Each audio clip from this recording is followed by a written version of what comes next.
Alrighty, YouTube, the time has finally come. The entire truck from front to back, the engine, the trans, and all the components are all ready to be assembled. From the rear half with the Dana 44 independent rear looking fantastic, the ZF6 6-speed looking incredible, the Mercruiser 3-liter looking brand new, and the front end hardly recognizable anymore. It's time to make all the parts become one. So let's jump right into this one, and we gotta start with the clutch and flywheel.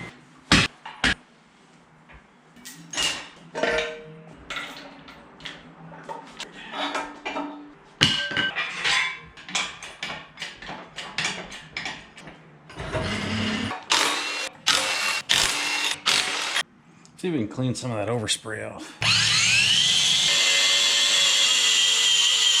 Alright, that should make my life less hell. Alright, the freshly machined flywheel. I don't know if this is for this engine, but I'm going to line up the alignment hole with the one on the crank just in case it makes a difference. I think, as mentioned before, I've got these 12-point ARP flywheel bolts. These will get blue Loctite and ARP thread lube under the head. Put one in to hold it for right now. I'm going to apply the ARP thread lube just onto the flywheel where the head of the bolt's going to turn, as stated in the instructions. These things suck. That's probably a lot. Whatever. A little bit of blue Loctite.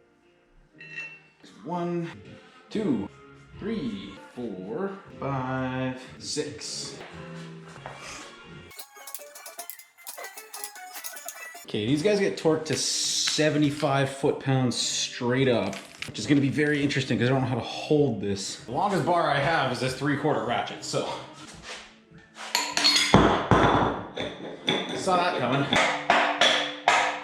Should not be taken as a guide on how to, just an entertainment value. Might lower this to the ground so I can. This is so stupid. Okay, I did too.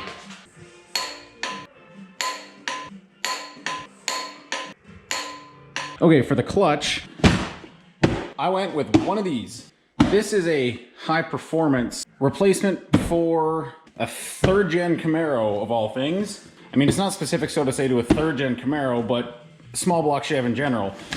This came from Rock Auto of all places. I decided to order the 6-puck ceramic style clutch disc with this fancy blue, I think it's a 2,200 pound clamp force pressure plate. It's got HD on the sticker, so you know it's got to be heavy duty. This is basically the best stock component that you can get for a small block, and it should work perfectly with my setup. So let's just give this a quick wipe from any packing oil and whatnot. Cool, now it's all linty. Not that it really matters, the lint is going to get burnt off the first time you actually drive the thing. Wipe all my oily prints off of the flywheel. There's one spot on this, my dumb ass let one of my wash rags sit on it and it rusted, but it did clean up, it's left a spot. That'll also be gone the first time you drive it. If you've never done a clutch before, they all come with this little tool. It's basically a mock input shaft that goes into your pilot bushing. If you were wondering, this engine does have, I did add that to this crank, it was machined for it. It just sits in there, the clutch will spline to it to keep it, you know, remotely centered. Then your pressure plate bolts on and clamps it all down, and then you can pull this out. Take a step back. If you bolt your clutch down and you can pull this out nicely, then you know it's worked fine. If you have to tear it out, you're gonna have a hard time getting your transmission to engage with the clutch and the pilot bushing. Now the 6-puck disc, which is sprung by the way, it should drive pretty nice in comparison to just a direct 6-puck clutch. It can only go the one way because that is gonna hit my bolts. Just jam that on there, put that in there, and that'll be good to go. Now these do have some wiggle, which is why I say you gotta get it as close to centered as you can, and it has to pull out nicely. God, that looks cool, doesn't it? The pressure plate can hang on here next. I'm gonna try my best not to touch it, even though it doesn't really matter. I don't wanna get it oily. I'm gonna be installing these with lock washers as well as blue Loctite just for some added insurance. Just gonna hang it on here first and we'll add it after. Ow, ow, ow, ow. Now we can add some Loctite. Okay, it's starting to pull it in a little bit there. Pressure plate is very important. You wanna go across evenly so that all these fingers end up being level at the very end, so it sucks down as even as you can. Well, I already did it wrong because I need to make sure that's going to stay centered. Okay, so we're going to kind of find center here. I'll tighten down 2 of them. And hopefully, yeah, there we go. Okay.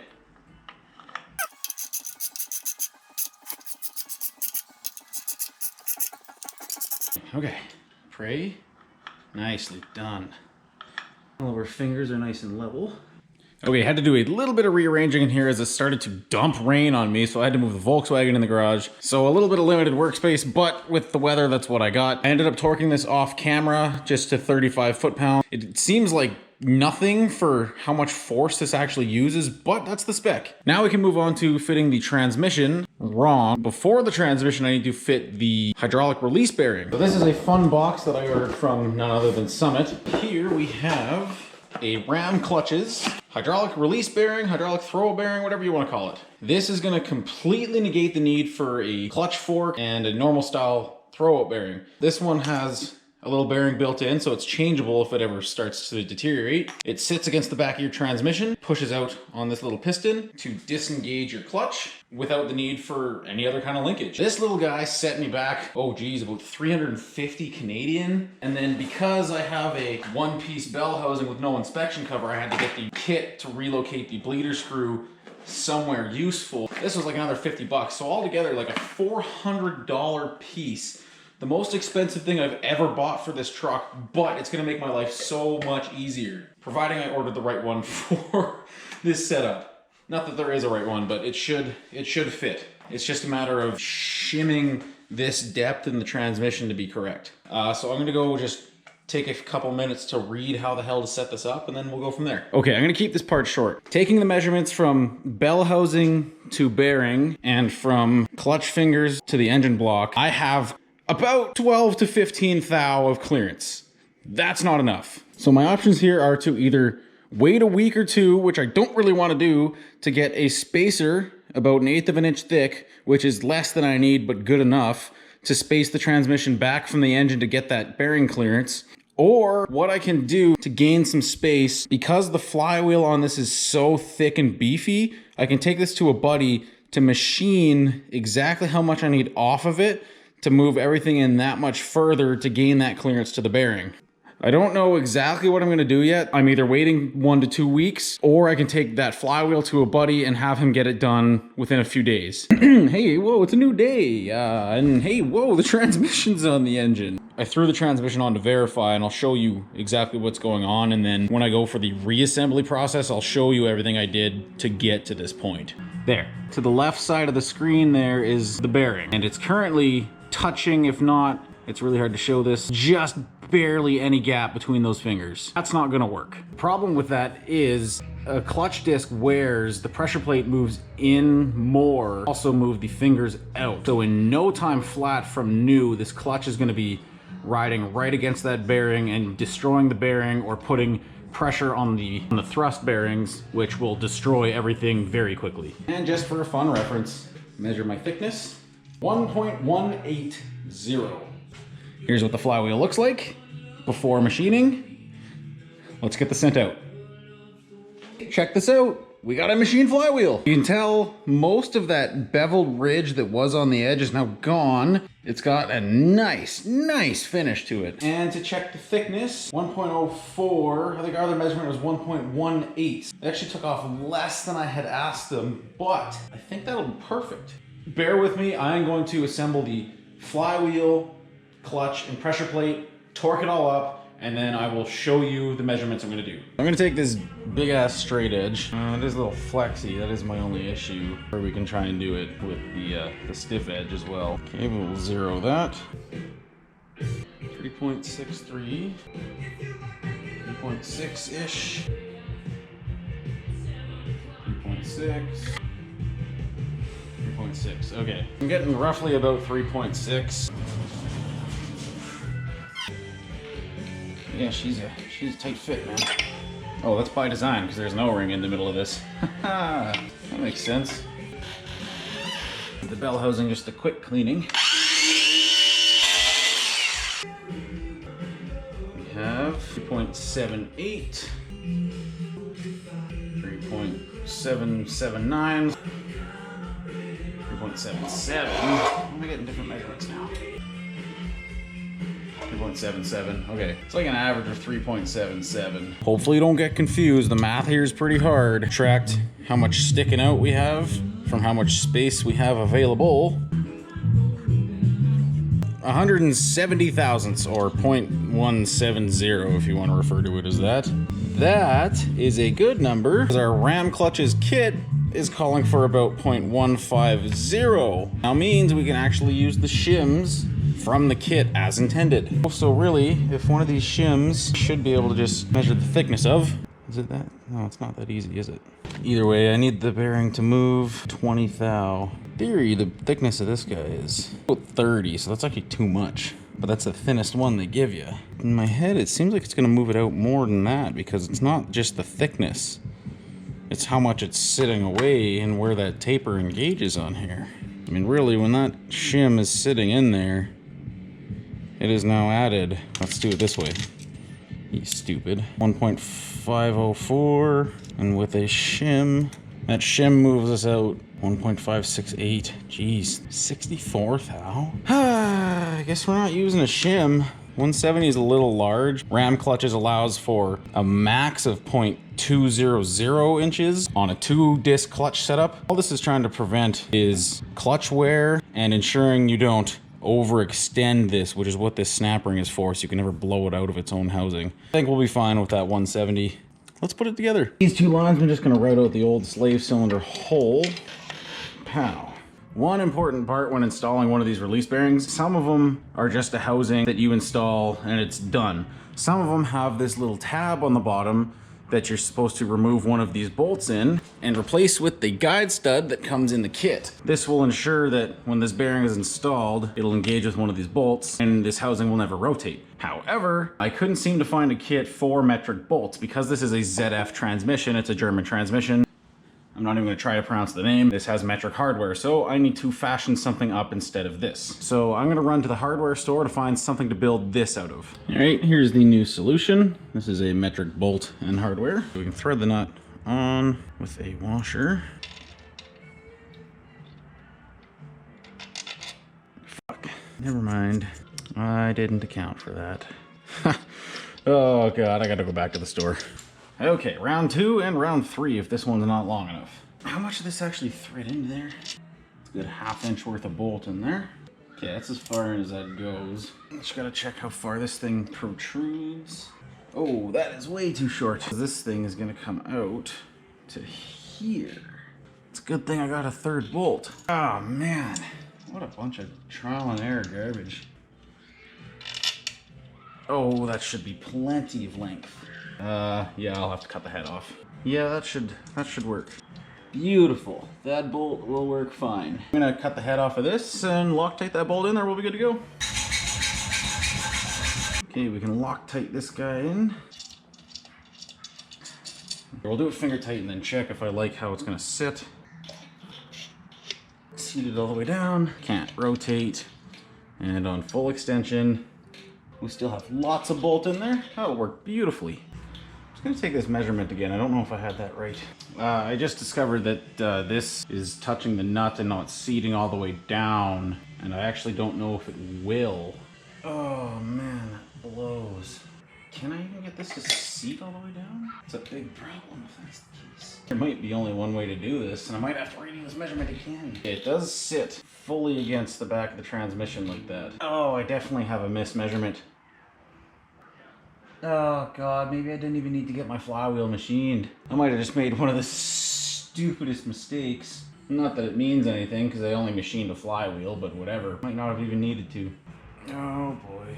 Okay, you're touching the back. So this is probably going to be a way larger measurement now, unless I did have it all the way down. Oh God, I hate everything. 3.82. 3.82. 3.82. 3.82. Well, that changes things, doesn't it? I need a sec. Update, crisis kind of averted. Clutch is sticking out from the engine, 3.6. I just realized that I didn't have the bearing seated all the way against the back of the transmission, and I measured it to be, it's like 3.82, which means I had 220 amount of gap between the bearing and the fingers. And like I said before, the gap needs to be about 150. 3.6 plus 0.150 is 3.75 is the distance that this bearing needs to be from this housing. The problem occurs, this seated all the way against the back, these fittings don't clear these bolt heads enough, and I can't actually use the guide stud properly.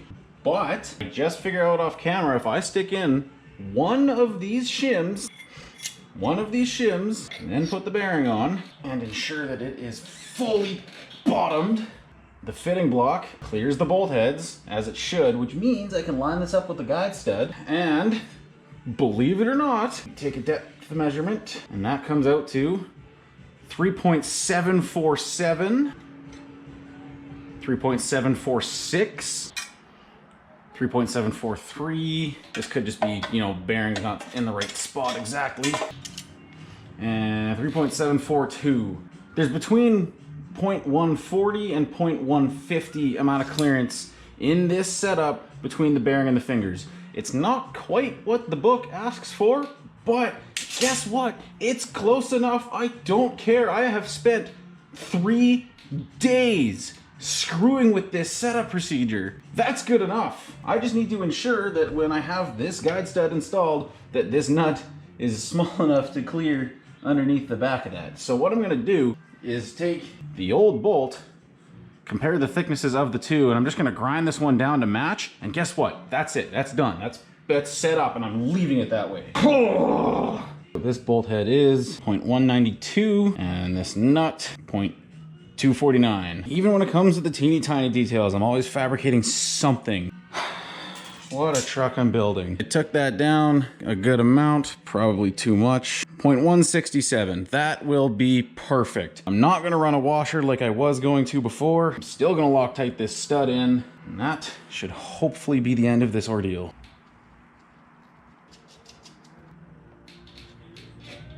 Seat this bearing for hopefully the last goddamn time. All the way out, still on the guide stud. It's done. I'm gonna put these lines on, and then I'll cut back to when this transmission's going on the engine. Whoa, hello. This will be like the 3rd time I've had this thing on here again. Okay, we are square. Find your home, please. Oh, okay. We got the pilot bushing and the clutch. Oh my god. There's no way that just happened. Oh my god. Can I let go of you? Okay, well, it's installed. Oh man. Wow, I'm never doing that again. Oh my god, that was just stupid. I'd say that was staged, but I don't think I could do that if I tried. Oh man, that's gonna be a highlight clip. It does appear I have exactly as much gap as I measured. I'm gonna take a picture of this on my phone instead of showing you the camera. Alright, this is a little silly, but here's the picture that I just took. There's the fingers of the diaphragm spring, there's the face of the bearing. As you can see, we have a nice gap between the two as we should, which means we're good to go. You know, I never checked the rotation of the engine. Probably should do that. Oh yeah, easy. Is this thing turning? Oh yeah, baby. This can stay out. Well, you're free floating. That's good. There we go.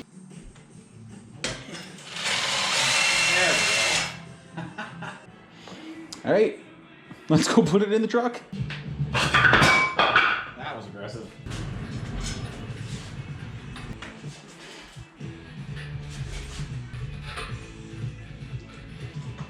I need a pivot hook on this crane.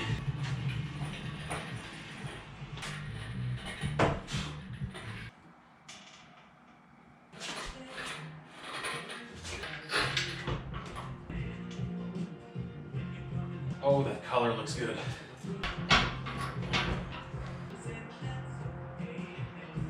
I'm gonna take the oil filter off just to give me some room.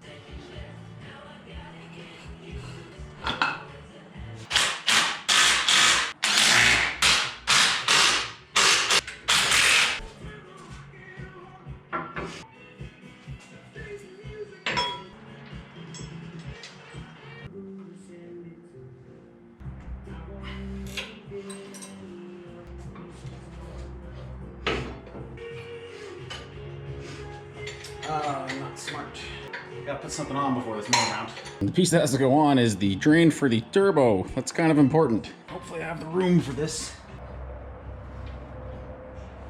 I don't like this idea, but okay. Hose on that's gonna be fun, but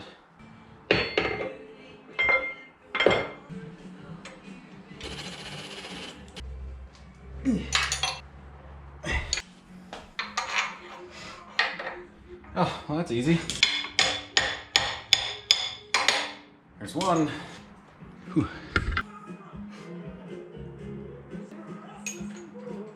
Okay, you silly. You don't want to find the hole. I need to lift the transmission up in the back.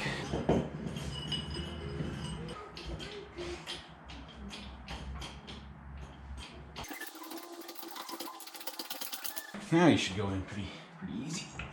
Maybe not. There we go. Okay. Let's get that cross member in. I'm betting that jack is in my way. No, maybe not. Sweet.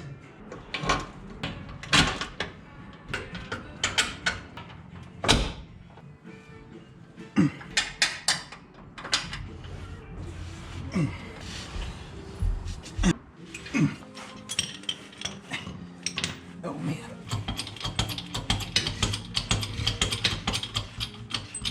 I hope that's high enough. Oop.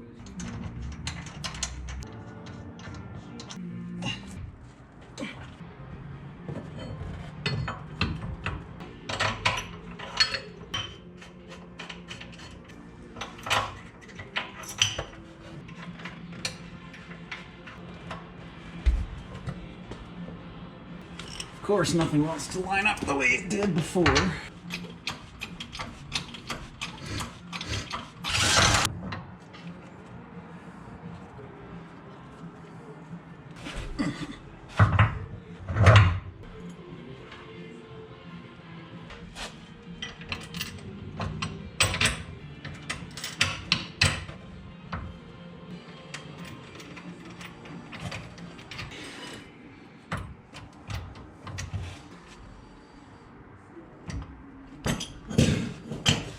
Okay.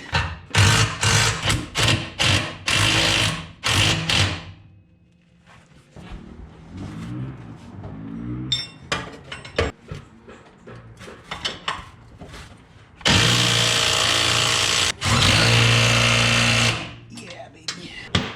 Okay, two more. Two more bolts.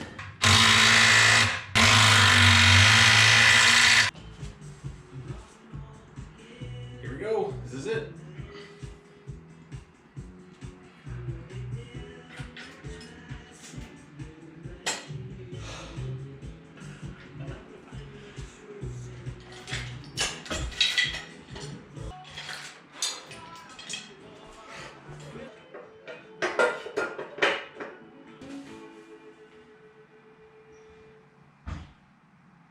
She's in.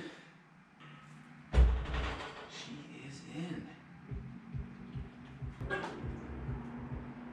Ah, it's about time. Wow, dude.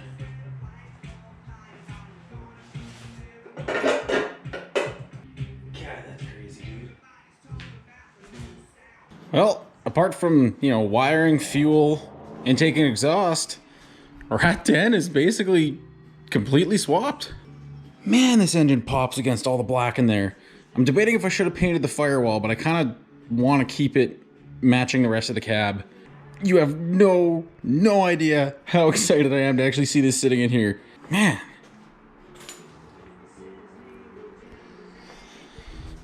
And that's kind of it. This is the final look of how Rat 10's gonna be. Rear frame with the Dana 44 independent rear suspension, Blazer tank, all swapped and done. The ZF6 6-speed manual transmission looking fantastic. And of course, the crown jewel, the 3-liter Mercruiser boat engine. All sitting, all suspended under the own weight of the truck. Ready to go. God, I can't wait to get this thing running. So I hope you enjoyed watching all that. I know I sure enjoyed putting it back in because now it means I'm actually in the final home stretch of Rat 10. It's just simple things like brake lines, parking brake cables, drive shaft, wiring. I do still have to fab up an intake and exhaust, but that's gonna be pretty quick. That's it, like Rat 10's almost done. I can't wait to get this thing finished. So I hope you enjoyed all that process again. I hope you come back for more, and thanks for watching.